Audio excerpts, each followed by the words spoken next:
to do this. We really appreciate it. And hopefully we'll get to do this in person someday in the not too distant future. Arik, thank you so much for hosting the session. Thank you so much for the wonderful, insightful questions. You both have been absolutely fantastic. So you have a wonderful evening. You will be listening to Concordia Forum Distance Socializing here. And our next session now, I'm going to quickly introduce our speakers and then hand it over to our host. We have, of course, Imam Abdullah Antepli, long-term Concordian from Duke University in Northern Carolina. We have Rabbi Laura Jana Klausner, who is the chief rabbi of the Reform Movement in the UK. And we have Imam Sayyid Razawi, who I believe is on the call too, although I can't see him. I'm going to hand over to our chair, Imam Abdullah Antepli, all the way from Northern Carolina, to introduce the speakers properly and to take over the next session. Imam, over to you.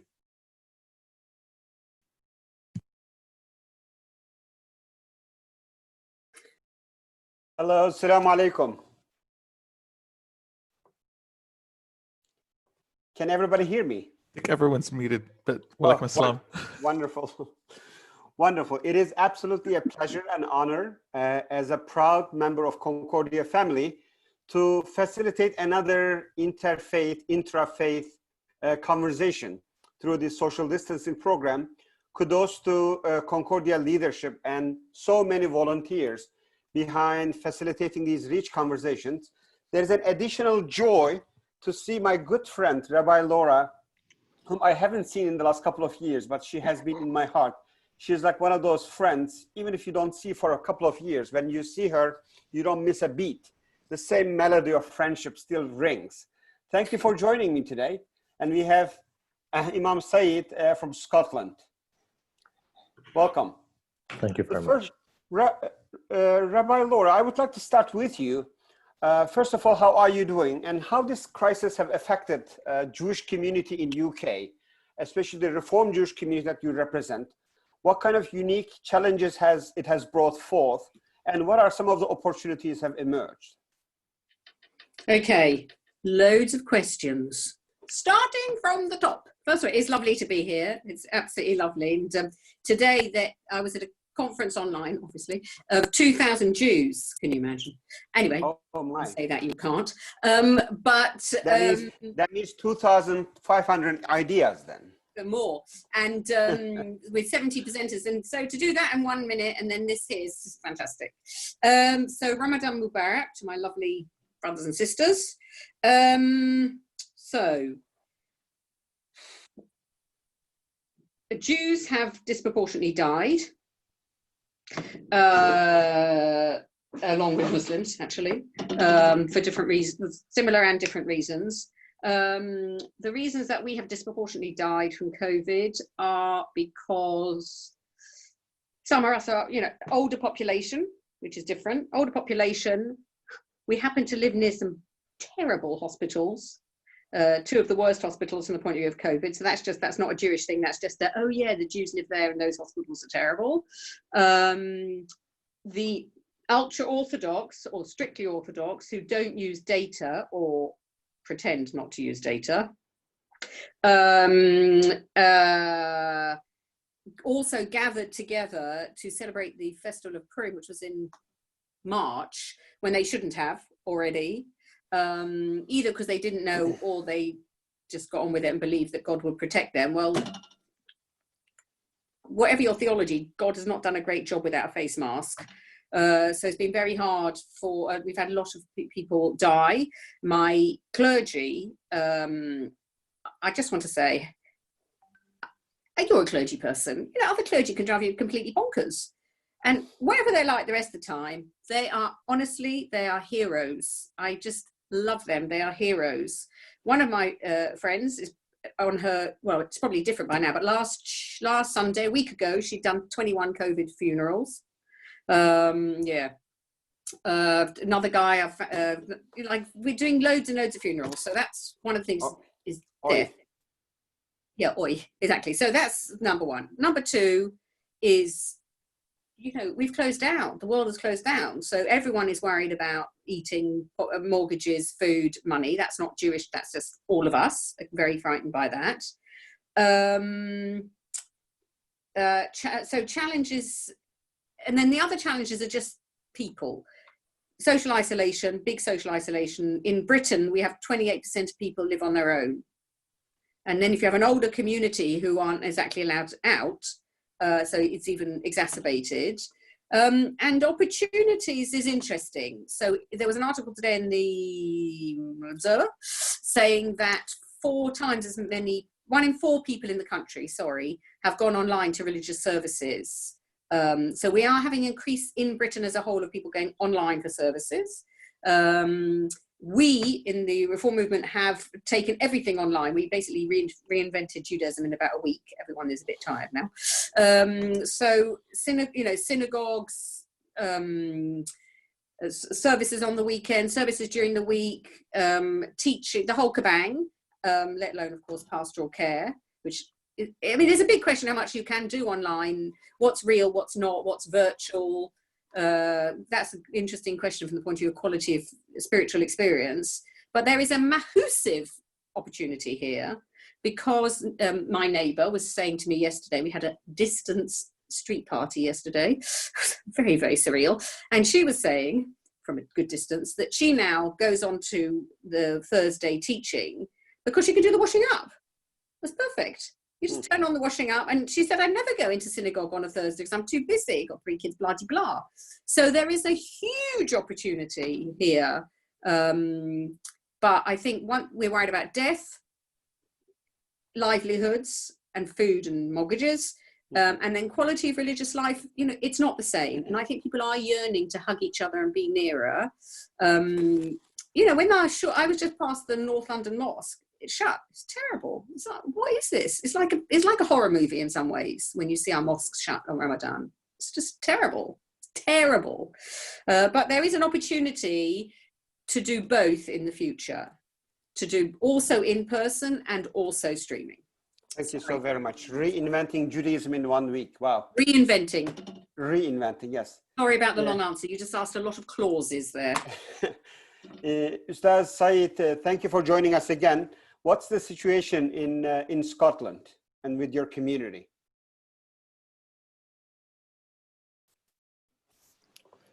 So I've just unmuted myself. I guess the situation is quite similar in many ways, but I'd say the challenge is it's not the pandemic itself. You know, throughout history, we've seen pandemics come and go. I was just reminded, listening to Laura, that about 100 years ago in Baghdad, when the cholera pandemic affected Iraq, the Jews had to invite rabbis from Aleppo to come to Baghdad because that's how severe it was. So we're used to pandemics essentially over the last 5,000 years, starting with Moses' plagues and then working our way down to now. But I think what's unprecedented for me is the global nature of this pandemic. So the fact that the entire world, all of humanity is gripped, and the uncertainty of it all. So I'd start off with that. When it comes to leadership, I think there's 2 things. Your community requires from you vision and hope. And to give hope and vision in times of uncertainty, it's quite difficult. Now, all of the challenges that has just previously been mentioned, we're facing the same thing. Disproportionate deaths for obvious reasons. Our doctors, nurses, those people who are cleaning those hospitals, Uber drivers, takeaway, all sorts of things. So we're finding for whatever reason, there's a disproportionate amount of Muslims who are dying. I was speaking to a mosque in North London, that they're preparing 5 shrouds, 5 coffins a day. And you can imagine that it takes an hour or so to clean the body. Now, there's different rules behind that as well. Are we allowed to take it out of the plastic? Are we not? Can we clean it? Can we not? How do we bury a body? So you can imagine, do we have the right PPE kits? Now, bearing that in mind, take that into consideration, 5 bodies a day. The emotional trauma that those individuals who are actually either cleaning or wrapping the body are going through, it's phenomenal. So, you know, and I guess that's one issue that I've been having, that you've got imams phoning me, you've got doctors just breaking down on the phone saying, we've not seen this many amount of deaths in our life. You know, people are working in palliative care who are phoning and saying that we can't bear the fact that there's individuals dying alone, their families are not allowed to come and comfort them. So one particular doctor that I was speaking to 3 weeks ago, he's got COVID-19 now. And he was saying to me that I had to go physically because this person was dying by themselves, to at least hold their hand to say that everything's going to be okay. So I guess these are challenges. And then I guess it's an emotional toll that's on the individual as well, when you're seeing these kind of things happen. Now, how do we go forward? That's a challenge. What's the vision forward? How do I give hope to a community? And if you look at it, it's uncertain times on multiple different levels. You know, the one thing that's affects me quite a bit is when I look at how well the environment is improving. Now, tomorrow, if all of these self-isolation policies and everything else was to be lifted, our government's going to abuse the environment completely, just so that economically they can recover. For example, are we going to fall into a state of kind of a mini anarchy where people are going to go again and start buying things up, panic buying? Is that going to lead to some kind of, you know, moral dilemma where immorality in the sense that, is there going to be some kind of rioting? So there's all sorts of uncertainty that we don't know. You know, we were expecting some form of rioting 6 weeks ago, but thank God it's not happened. And I guess that's what I would say is the hope, is the positivity that our community has come together. Thank you very much. Yeah. I cannot agree and resonate with you more, Imam Said. Death is not new. Tragedies and calamities are not new. This is part of our human history. What is unique is all the mechanisms that we have developed as people of faith to bring ourselves to a healing and closure. It's not working. I just did a funeral of a 24-year-old this morning. Parents are in Arizona, and the college-age kid has died in New Jersey. It's one thing to lose and see your child die. It's a whole different thing that you cannot even bury your child. You cannot even bring this trauma into a closure. Is one of the most tragic things that anybody can go through.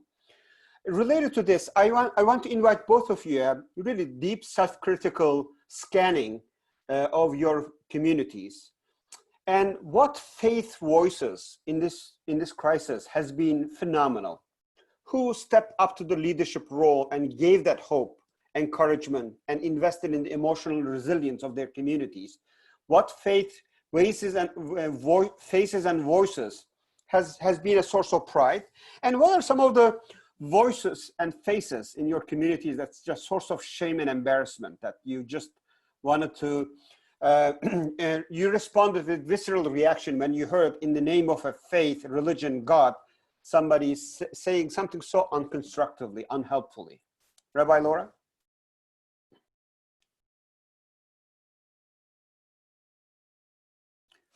Please, I think you can unmute yourself, or who's our moderator?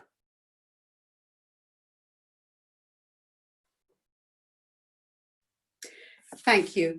Who is the moderator? And then I can call out your. No, I can't call out your name because I'm muted. Lol. Okay. We can hear you now. Abdullah, I just want to say, I'm really sorry about what you're describing today. It's terrible. And the thing that occurs to me is all that PTSD. Because in a way, yeah, both dying alone and not being with people you love, and then the funerals, it's absolutely terrible. I'm also worried about riots in the future, by the way, because I think that you've seen riots happen in history, sociologically, when enough young men, normally between the ages of 17 and 26, are disaffected. So we will have that because we're going to have massive unemployment. So I think that the riot thing, we haven't started yet, and I am frightened about that. And I also think, and I can just say it straight, I think the Tories won't know what, they're completely ill-equipped for it. I mean, you know, Jacob Rees-Mogg talking about a riot. I mean, you know, how on earth would they lead? And in a way, well, yeah. Some of that rioting is now happening in the United States. I don't know if you are following. Go on. There are troubling and disturbing, small but very loud groups of people with guns, storming government buildings and demanding things, etc., holding signs, who are incredibly anti-Semitic and Islamophobic, using this tragedy as a real real plague or pandemic is these faith communities who are bringing all sorts of ideas and lifestyles to our country. We are already seeing some of the initial disturbing possibilities. Gosh, I'm sorry about that. Understatement. You asked about hope and inspiration, and also who's driven you mad. Yeah. What Jewish voices no, they're not. resonated I know with, this is going to sound or literally. faith? This is the most thing I've ever said. I'm publishing my book on resilience on Friday. Oh, Mazel Tov. Thank you, because Mabruk. it's called Bayt Size Resilient, a Crisis Survival Diary, and I moved it up when COVID started. So I sent it off today, and it will be on Amazon as a donation for charity, basically, on Friday, because a lot of people aren't talking about resilience. I think what's the Orthodox chief rabbi is completely vacuous. He just does not exist. And also they've given a lot of very strict, inappropriately strict rulings when they do have the Judaism, halakha, very like Sharia, you have wiggle room. We say where there's a halachic will, there's a halachic way, which is exactly, it makes sense. So he has a big boundary, and he's so worried about his right shoulder that he won't go towards leniency. And I think a lot of his congregants are going to turn around and say, you don't live in the real world, mate. I'm on socially isolated for 6 weeks, 8 weeks, older people. Actually, we do want to have contact. So I think that's been very disappointing. The previous chief rabbi, Jonathan Sachs, is much better by still being a voice of inspiration. I think the voices of inspiration actually come from the younger rabbis, Orthodox rabbis and progressive rabbis. I did a thing this week. We found a person dead since January, and we didn't know who he was, only a driving license. Anyway, long and the short of it, and you would appreciate this because you're Muslims. How can I say this in the nice way? They verified on his body that he's Jewish. Okay, and they all there was a driving license. Anyway, he and I, so you've got an Orthodox rabbi and the Reformed chief rabbi, senior rabbi, working together on burying this guy. I mean, how incredible was that? And he was given a funeral of loving kindness, what we call loving kindness, on this week, because there was no one to bury him, nothing. So a lot of our communal rabbis who are what we do, hatch, match and dispatch, burying and marrying and so on, we're doing the jobs. And I think that is the inspiration. I think that the day-to-day hope is coming from the people on the ground, the rabbis, clergy on the ground more. And I can give you a link to my book launch on Thursday. But I think people really, so this session I did just now, Lingold, about resilience, people are like, thirsty doesn't even define what they need from the point of view of I hope. really appreciate in the chat room, Rabbi Laura, if you could share the link to your book, Mazel Tov again. Mabruk. I'm looking forward to reading it. Imam Sayyid Razawi? I'd say all faiths have given us hope and inspiration. And I think the way that people have come together as a unit, as faiths united, is quite inspirational. So, I've taken things from all religious leaders, be it in the UK or across the world, who have come to say very positive things, who are working together on community projects. And I think that that's something which has inspired me, the idea that we are working together on multiple community projects, especially in the United Kingdom. And London's the epicenter, so it's really nice to see. I think so that's hope. Inspiration-wise, it's some of our youth who have kitchens, who are preparing hot meals, who are dropping it off to the NHS, who are shopping for the elderly, vulnerable, who are really putting themselves on the line for other people. And I think that's an inspiration. As far as something that I'm mad about or something, I don't think so. I think as far as our community is concerned, I think what's troubling for me is the level of Islamophobia. And when the month of Ramadan was starting, the fact that we've had to go out and put out videos to say stay at home, and our congregants have turned around to us and said, but we're already staying at home. Why do we need to emphasize it to us? Right? We're staying at home. We've been at home for 6 weeks. None of us are going to the mosques. All the mosques that we know in the UK have closed down, are closed down. So why is it that we have to prove more than anybody else that we're obeying the rules? And I think that's what's sad. It's the rampant Islamophobia at the moment which is spiraling. And that really does put a sour taste in my mouth, especially when so many of our doctors are giving their lives, who happen to be Muslim. And, so many of the Muslim community are working on the front line. And although we're not looking for an appreciation, but I don't think they should be Islamophobic at the same rate. They shouldn't be anti-Semitism either. Absolutely. Absolutely. So many of the voices, Muslim and otherwise, I think it's an incredibly difficult art to improve, craft. In a moment of crisis, how do you invite people to be self-critical? How do you invite people with a voice that's helpful, but inviting people to accountability and self-reflection and self-auditing? There are so many in the Muslim, Jewish, and Christian communities who does this so beautifully, and there are so many who do it so terribly. Like, I despise and detest any religious voice who depicts the picture of God as this angry, abusive parent who is furious about the mistakes of his children or her children and abuse them further. That language that this is a punishment from God, it's our sins that's causing this. There's a way in which you can invite people to that self-reflection. The image come to my mind is, how do you invite a child to rush to the mercy of his or her parents when that child fails or does a mistake? That's a very difficult art to do. I see a lot of spiritual abuse in this time of crisis, where the religious clergy so irresponsibly spewing so much wrath and anger and punishment of God, that I try to balance it as much as I can within my area of influence. One of the biggest questions. Oh, wait, hang on, Abdullah, Yeah, you please. just asked a great question, and I would love to hear what you both think. You asked, how do you invite leaders in crisis to be self-critical? Without further abuse, without adding additional layers of trauma on them. I would love to hear your responses. I don't know if you can. I just think that defines a crisis. We are burying so many people, and we're burying, and we're teaching, and we're phoning. I mean, the communal rabbis especially, they're amazing. And the imams are the same. And you're in the middle of Ramadan. I don't, just in case you didn't notice, I don't know how, I think you can only be self-critical when you feel safe.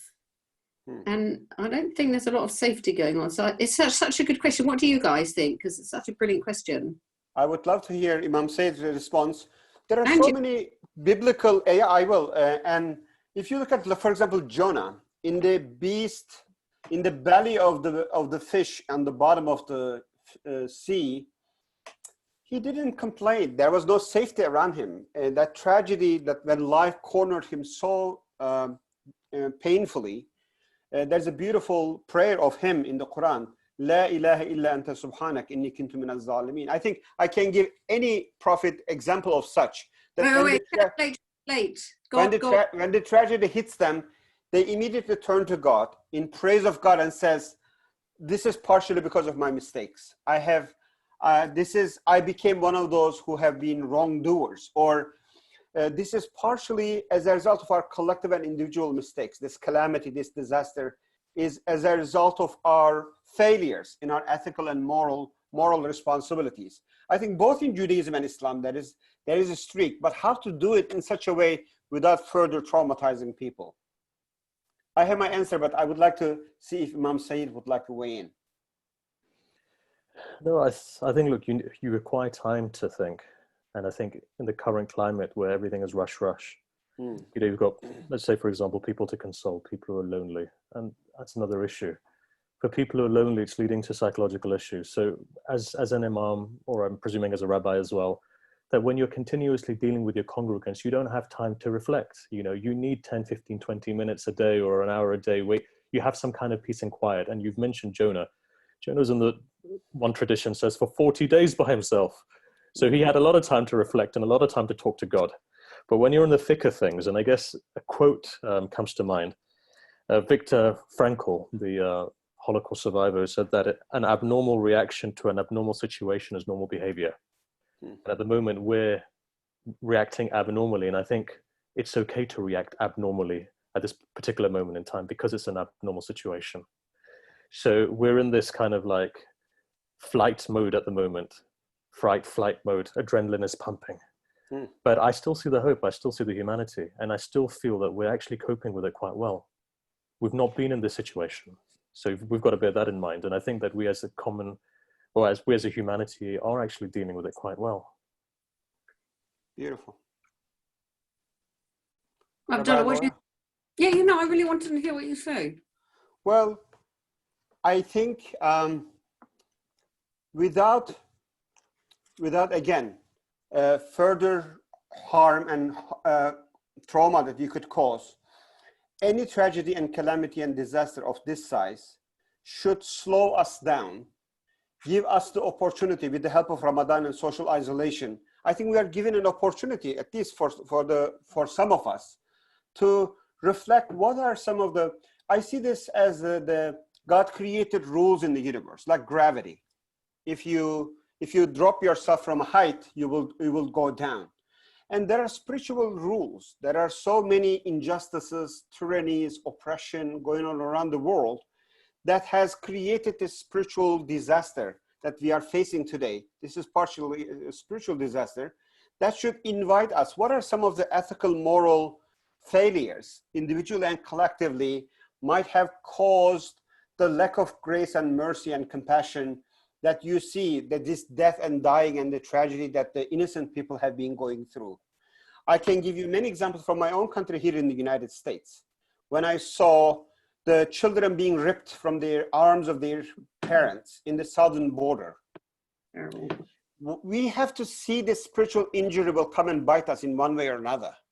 We have to see that this injustice, putting people in cages who are running away from genocide, slaughter, and then inflicting further pain on them, instead of welcoming them as a stranger, as our tradition, as our moral, ethical teachings invite us. And the kind of disparities, this tragedy again shows us the socioeconomically less privileged communities of color, the people who live in urban cities with no real health facilities are disproportionately more affected. It's showing, this tragedy is showing as a prism in which, where we are lacking, where some of us are going far behind of the society, that when this tragedy is over, we should not fail to take these lessons and work even harder to bridge the gap of not only financial and wealth gap, but also mercy gap, the compassionate gap that this crisis is showing us so plainly and painfully.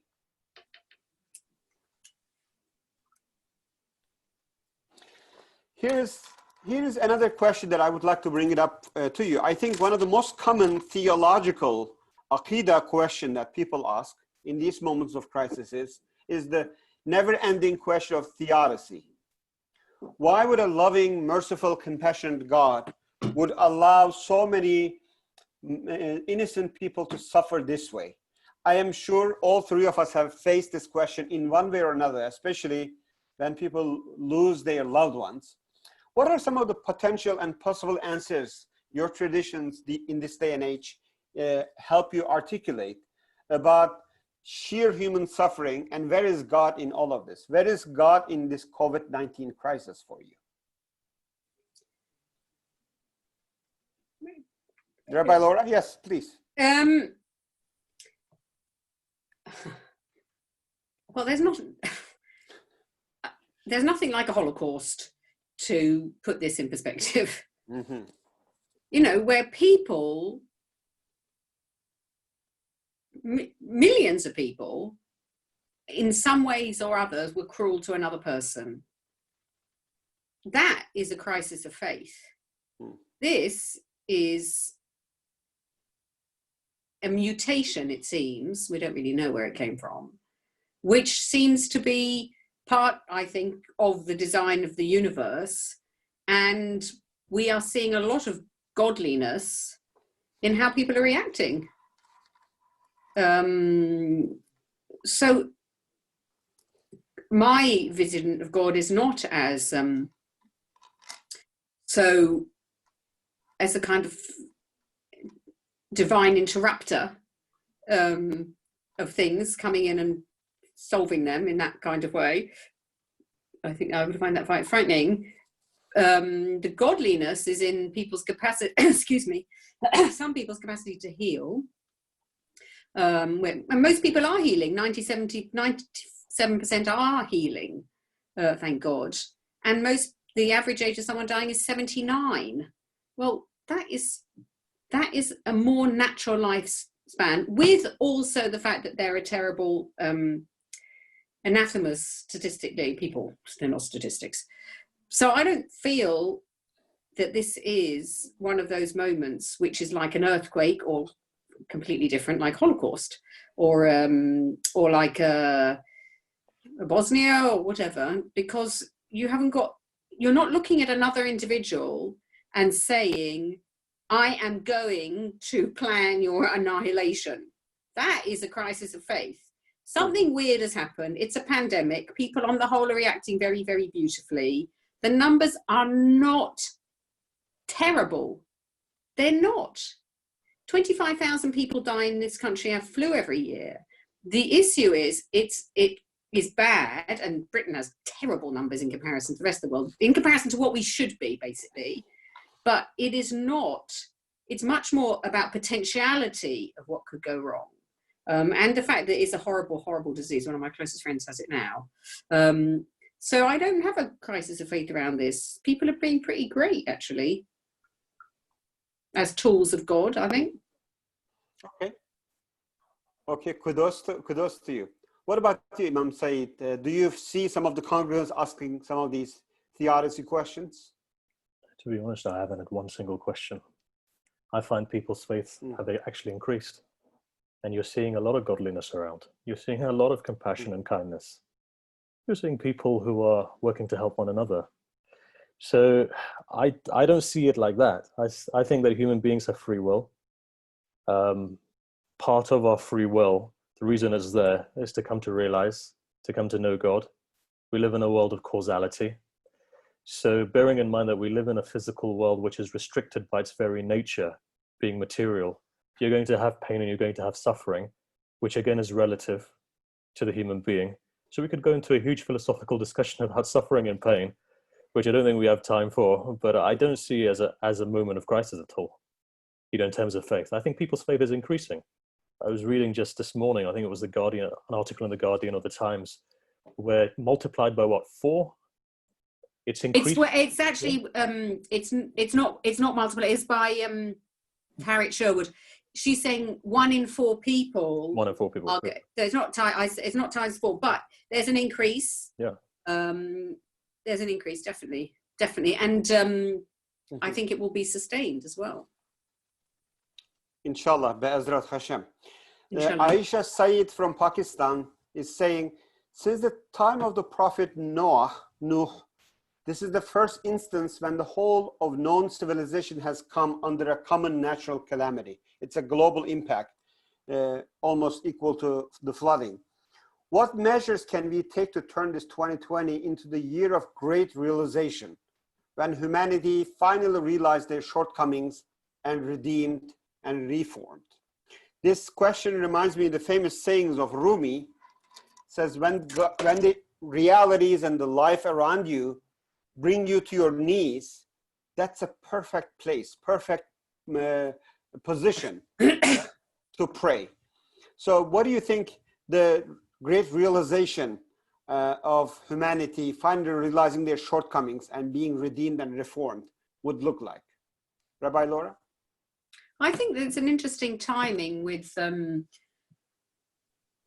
around global warming, climate change, and people, in a way we never wanted, are getting like, there was the shouting and the fires and the demonstrations and it's terrible and the warnings, etc. And now there's quiet. Now a lot of this quiet is terrible because it's you want people to earn a living and so on. But part of this quiet is pretty lovely.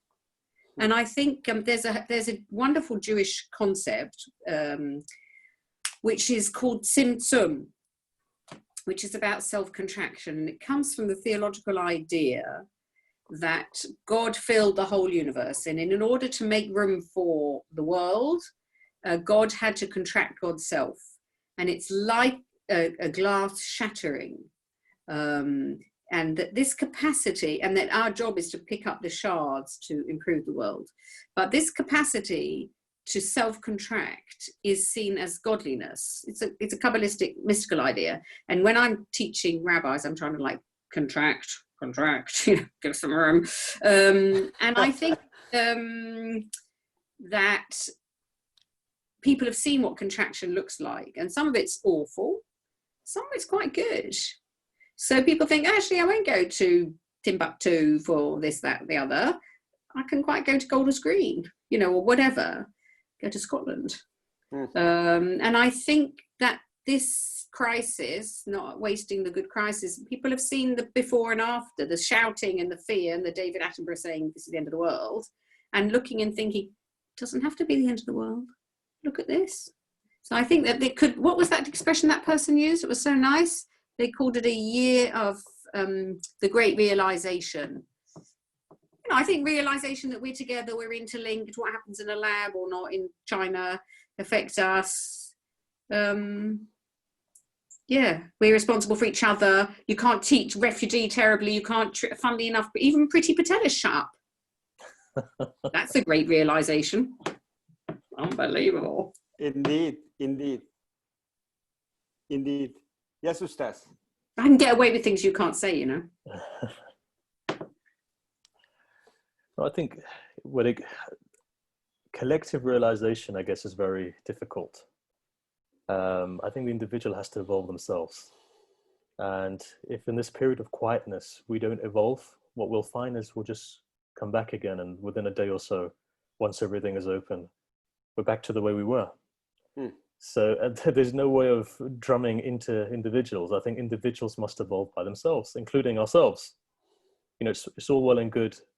For example, myself giving a lecture, but am I truly evolving? Or are these words just for other people?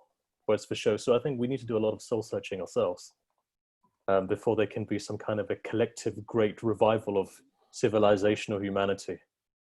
And, I don't want to be pessimistic, but I don't see that. I don't see it happening. I feel that after this is over, we're probably going to go back into the life that we were leading, within limitation, of course. So I think that there needs to be some kind of an evolution of the self. And I think there was a question here in terms of interfaith relations. I think interfaith relations is improving. I don't think when we sit down and we discuss theology, it doesn't work. But when we come together to do mitzvah or seva, or khidmah of people, I think that's when we find the evolution take place. I think it's the humanity that touches people. And I think that in this crisis in the last 6 weeks or so, when you're looking and you're seeing and you're experiencing Jews and Muslims and Christians and Hindus and Buddhists and Taoists and so forth, and people of faith and no faith come together, clapping for one another, cheering for one another, writing cards for an individual who turned 100. I think they said 70,000 cards for a guy in a Zimmer frame who managed to raise a couple of £1 million. That's something which is phenomenal. And I think if we can take that forward, I think that in and of itself is an inspiration for a new civilization. That's beautiful. And I would love to hear some of the more concrete strategies to Hassan's question. You already started us, Imam Sayyid. I don't know, Laura, if you can see the question. We find hope and inspiration in these shared experiences in this crisis, and reminded of the mercy of Almighty by the diversity of God's creation. Can we use these shared experiences of this moment to redefine interfaith relations, even strengthen them, and in what ways is that possible? I would love to hear some of your comments, how this crisis can give us opportunities to strengthen broad interfaith relations, but also Jewish-Muslim relations, specific, as it's no secret to anyone that Jews and Muslims have some unique challenges, obstacles, divisions and polarizations between us. Does this shared experience of COVID-19 give us opportunities to tackle some of these issues much more concretely? Rabbi Laura? Well, Jews and Muslims in Britain love the immigrants. And on the whole, and as I said before, this whole business that was like, well, if you earn under £24,000, you can stay out the country. Well, it seems that most of our essential workers earn that. So I think that is common ground for Jews and Muslims. There is a crisis going on in Israel at the moment. It's terrible. and Netanyahu is threatening to do annexation.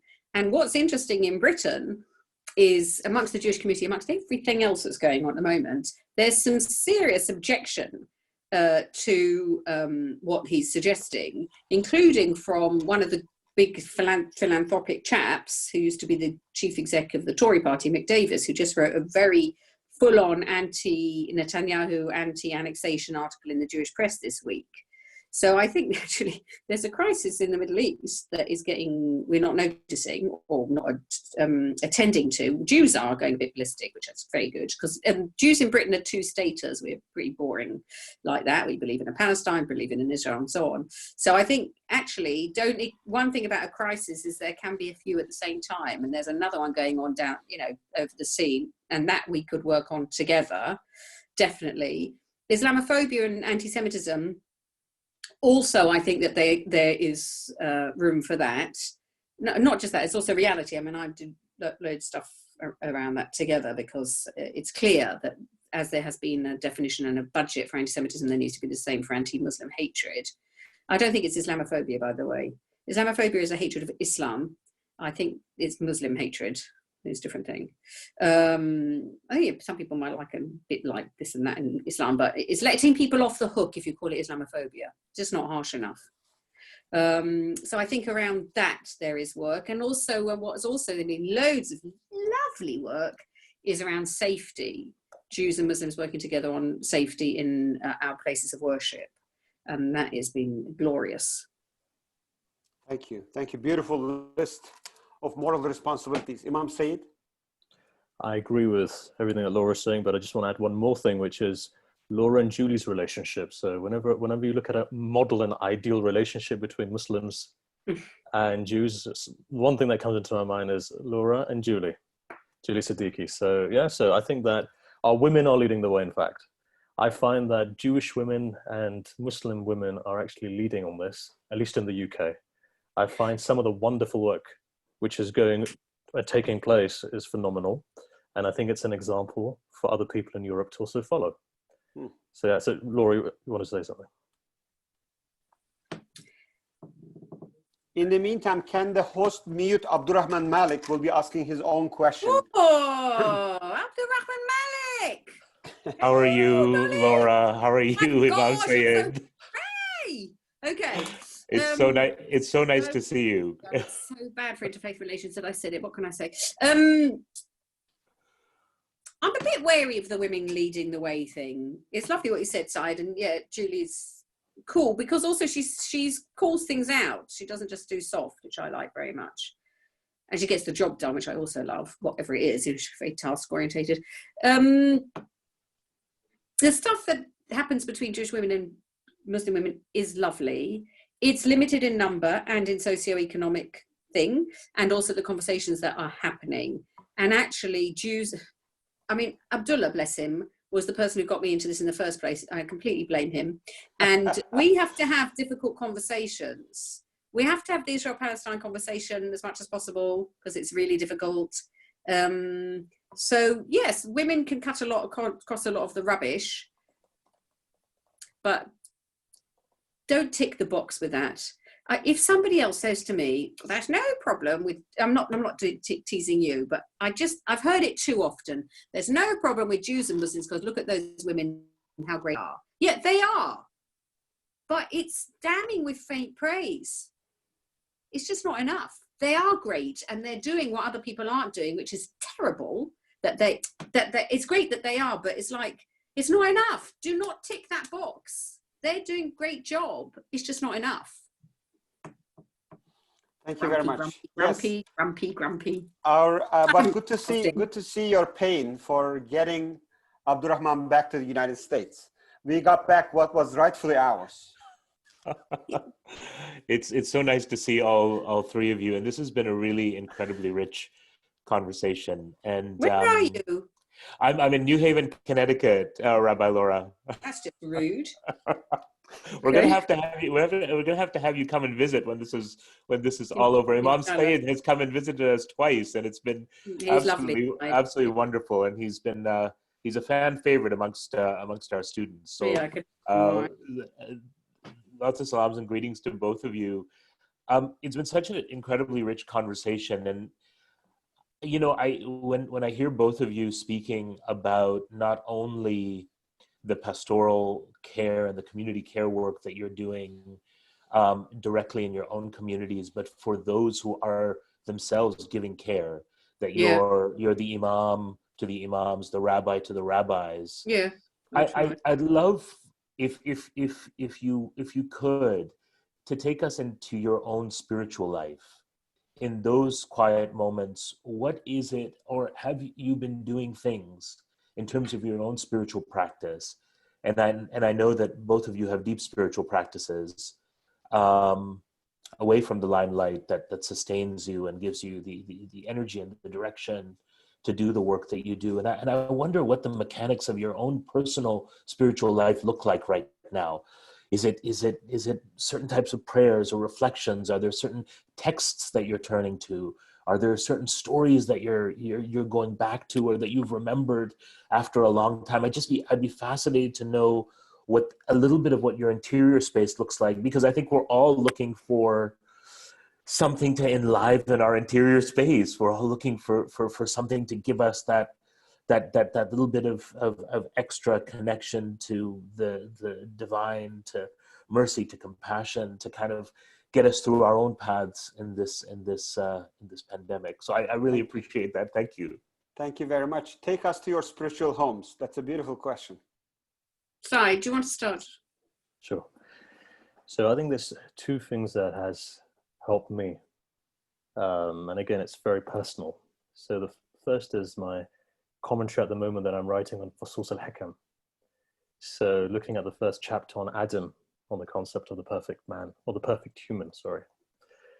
Insan Kamil, that's one thing. But I think the second thing is that in terms of muraqabah, meditation, it's helped me considerably. Two types of muraqabah. One is whilst reciting the names of God and focusing upon that. And the other thing is being vigilant of what I'm saying, my actions, and slowly moving them to thoughts and feelings. So muraqabah, or meditation, which you find within Sufi tradition or the mystical Islamic tradition, is of two types essentially. One is that meditation which is found within mysticism itself, and one is that which is found in akhlaq, so within ethics. The ethical form is to be vigilant of your senses, and the mystical form is to, as you recite the names of God, to have your tamarkuz, as they say, centralization deep inside.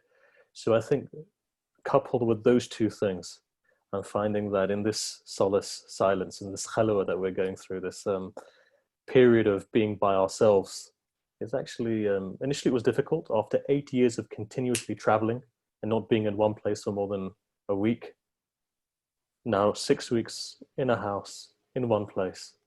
So initially it was quite difficult, but I'm enjoying it. So there we are. Rabbi Laura? Well, so different things. Writing this book, which I've been writing basically on and off for 6 years. So I sent it off today at 5 o'clock. It's a big day. And the last 2.5 months has given me a lot of, since I've kind of shifted it up, has given me a lot of chance to think, which has been great. It is wonderful not to lead services, not to get dressed up. I can just watch, and it gives me time to go to spiritual places I want to. And I'm going to a lot of different synagogues, and then when they're annoying, I turn it off. And that's wonderful. So I can really be in spiritual spaces that I want to be in, because no one knows where the hell I am, apart from my name pops up on Zoom. And that has really been gloriously nurturing. I mean, just entering a synagogue is very tiring because people are watching you and I don't know, whatever, it's full on. So it's been lovely. A lot of music. I'm listening to loads and loads of Israeli music, Jewish music. And that's feeling my soul very much. You use the word halal. What's the word in Arabic? Khalwa. Khalwa. Khalwa, right. That, So that it's halal. intimate interaction with the divine. So a very similar word in Hebrew, halal, the space, and it's lovely. The silence, the quiet is lovely. I don't know how I'm going to cope with noise and stimulation. And I'm pretty loud, as you probably got. Wonderful, wonderful insights. One additional thing that's I try to invest in my own spirituality is, I think one of the expected positive outcome of any crisis or tragedy is empathy. I also try to reflect on those teachings, parts of the Quran, the example of the Prophet ﷺ, to see in what way I can empathize with people for social isolation. Being in quarantine, being locked up is a way of life. It's not a mandatory, temporary thing. So I would love to say a little bit more about that, but we have a question from brother or sister Triple M. I want to make sure. 4 questions on the chat. Yes. Assalamu alaikum. Welcome. Thank you. Yes. Please go ahead and introduce yourself briefly. Yes, I'm Azra Kazim Karmali, and I'm a Concordian. And thank you very much for your previous presentations and moderating. And thank you to Sayed. We know him from lecturing in the past, as well as the comment he made about how women are kind of like women are doing a good job in terms of the interfaith conversations between Jewish and Muslims. And then it was interesting how Rabbi said she didn't think so. So the question is, Rabbi, what can we do better? Number one. And are you familiar with the Sisterhood of Salam Shalom in the United States? And what do you think? Like, really, the question is, like, what can we do better? Because for me, the past 4 years I've been doing this, it has just really broadened my knowledge and allowed me to understand and have so much more, understanding, really, and break the stereotypes or biases that were previously, subconsciously in my mind. So what can we do better? Because I think that's important to me, at least. And so that question is to the Rabbi. Yeah, I'm just got. Sorry, I didn't see the card. It's all right, darling. God, I don't know how people do this. I've got an adult child. People who have got primary school children. I'm not saying that the women's things are good. It is good, but I just don't want people to say it's enough. And does that make sense? So it is good. So I don't know enough about. Tell me what it's called again. The Sisterhood of Salam Shalom. That's right. It looks lovely, and actually, I think Abdullah was the first person who pointed me to it. It looks great from a distance. I don't know enough of it. So my thing is, we have to have difficult conversations. You have to be in the space together. You have to have difficult conversations. There are far fewer Jews in Britain than there are Muslims, so you can't really do it that way. I've started something called Real Conversations, also Abdullah's fault, which enables people to have difficult conversations. And actually, we're thinking of expanding it away from Jews and Muslims into other areas of social discord in the country, because there's enough of it. So what can we do together? Well, the number of Jews and Muslims that actually have conversations in this country is pretty minimal. So inviting people, Jews into mosques into synagogue, you just got to meet together and not just do tea and samosas. It's just not good enough. We just cannot do it. And it feels awkward, and most people don't like conflict, but if you don't go into that conflict, then it's just not real. It's just, it's not enough to say, oh, look, we both love immigrants and samosas and hadith, oh, yes, we love family. No, it's not enough. There's some really difficult stuff between us that we need to talk about. Indeed. And I think the recent, the previous conversation was about politics, and there was a representative from the Labour Party, the Jeremy Corbyn around conversations around him has sort of surfaced some of those difficult issues between Jews and Muslims much more visibly than ever before. Oh yeah, it's very true, Abdullah. You're right. There are a few more questions that I hope, Laura, you can stay a few more minutes, but Imam Said has to leave, unfortunately, a few minutes early. I want to give him an opportunity to give us his final thoughts and wisdom and words of inspiration before he takes off. Thank you. I don't know about inspiration, but the only thing I can say is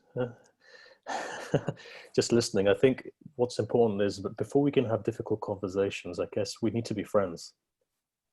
And when it's in a friendly atmosphere, when two people know each other well, you have trust, friendship, love, hope.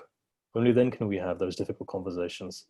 So I think a lot of times what happens, especially within the interfaith circuit, is, as has been previously mentioned, a very nice tasting samosa or a biscuit and a cup of tea or a coffee if you're in the States. That's really not the way of doing things, I believe. I think we need to be friends first.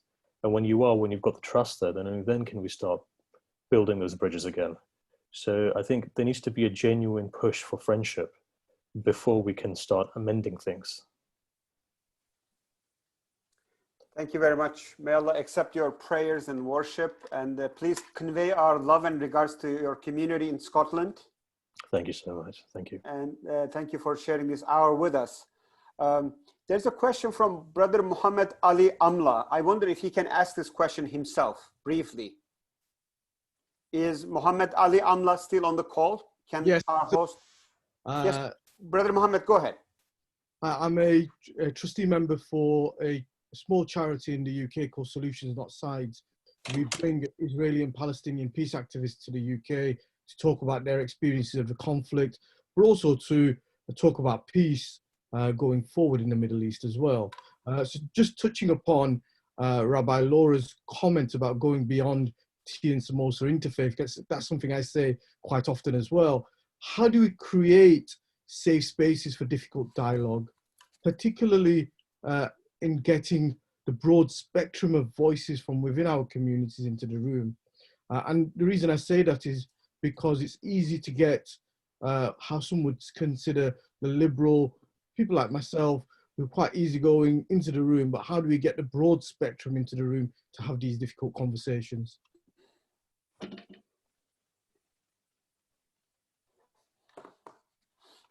Yes, Rabbi Laura. How can we Solutions Are Not Sides is great. Yair, who does it, I know very well. You know, it's great.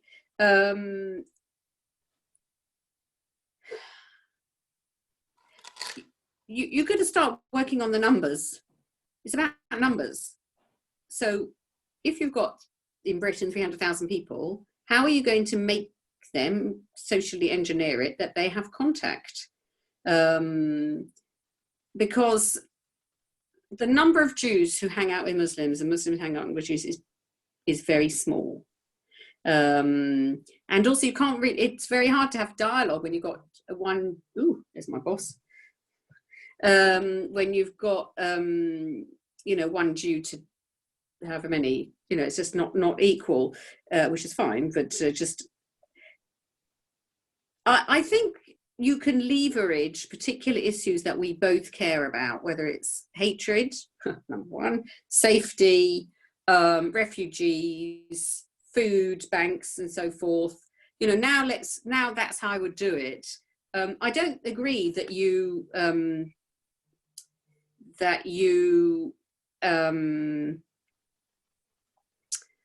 my boss has just texted me, yes, please phone me. It's very disconcerting, isn't it?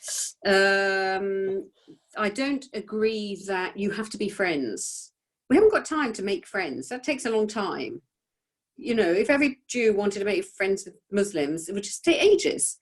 You've got to have the conversation. So something like Solutions Not Sides, which is a very good trigger, is, it's good, but we've got to expand it out. That kind of work. I should go. Also, you guys need to go. Please join me in thanking my dear friend, my mentor from across the Atlantic Ocean, Rabbi Laura. Thank you so much. Good to see you. May Allah bless you, continue to bless your community. Thank you so very much. Lovely, and lovely. Say hello to your boss. I hope he or she knows how much of a gem and a gift of God you are. I hope to so, all of because us. I don't want him to say, got to withdraw the book. Lol. Okay. All the best. Just quickly, Brother Muhammad, one strategy which seems to be working with my work with the Jewish community is, I don't think for Jews and Muslims, for many of us, the kind of friendship efforts, I agree with Laura that being friends or those friendship building efforts have been very modest achievements. And I don't think for so many difficult issues, Israel, Palestine, Zionism, between Jews and Muslims, there are not many common working definitions. Like we don't really have the common language to talk about these issues. Definitions of those words do not mean the same thing to both of us. One important strategy which I saw over and over, empower people to have these difficult conversations, is trust building efforts, and then one way of learning, like without necessarily feeling obliged to agree, can I try to see the world through the eyes of a pro-Israeli Jew?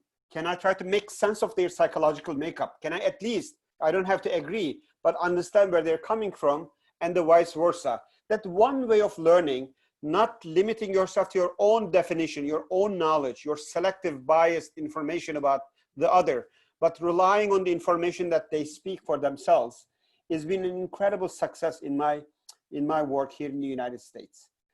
With that, I would like to hand it over to our gracious Concordia team with my tremendous gratitude to them for their hard work, and looking forward to, inshallah, joining future conversations of Concordia online and in person. Thank you very much. I think that is going to conclude it. I want to thank all of you, Abdullah, Syed, and Rabbi. Laura, thank you so much for taking time out to share with us today. We really, really appreciated it. Again, this has been the Distance Socializing Sessions from the Concordia Forum. That's it for us for today. Inshallah, we'll be back next week with 6 hours more programming on Sunday. Watch our Facebook page, our Twitter feed for more information on the scheduling for that. So thank you again very much, and have a pleasant day, and Ramadan Kareem. Ramadan Mubarak all.